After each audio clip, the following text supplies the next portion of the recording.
in the first chapter of the Nicomachean Ethics, the first moral philosophy textbook in history, Aristotle criticizes some kinds of life as not fitting with the moral life that a good person should live, and in order to fulfill his life as a human being. And one of these kinds of life is the life committed to pleasures, to the search of pleasures, what we would call today hedonism.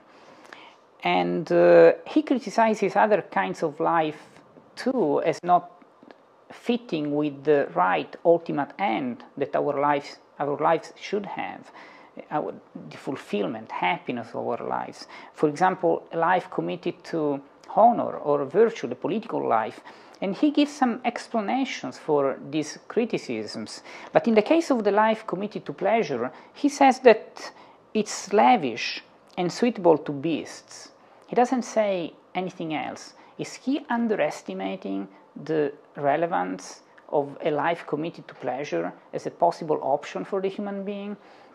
I think that to think that he does that he underestimates this kind of life is a mistake, is actually an underestimation of moral philosophy as it was born with Socrates and passed it on to his disciples Plato and Aristotle.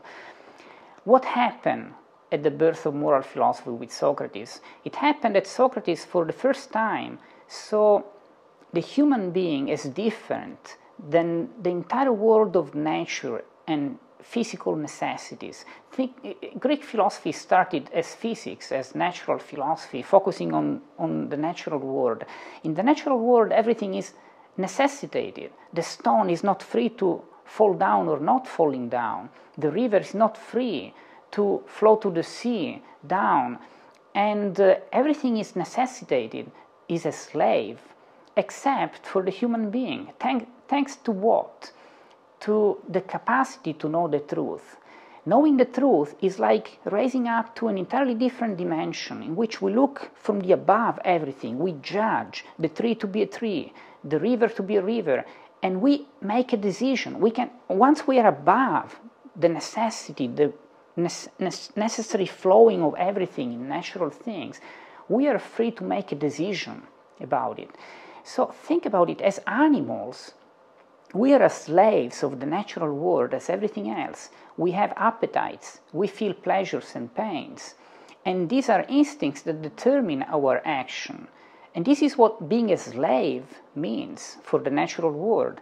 Being a beast technically means just acting out of pleasures, instincts, and pain, of course. Aristotle even uses two different Greek terms to indicate the attraction for just the animal pleasure and the rational attraction for the good. So it is still an inclination, but one embodies the logos, the reason, the other one doesn't.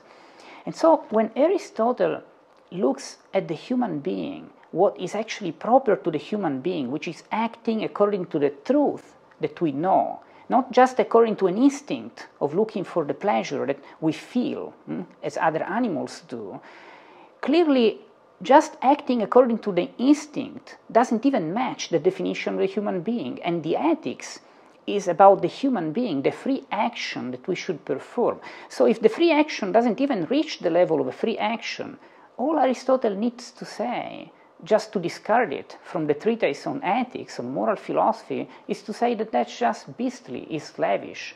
That goes back to the realm of physical necessity of nature, doesn't even need to be called human. And that's why this criticism is pretty much all he had to say about this in his ethics.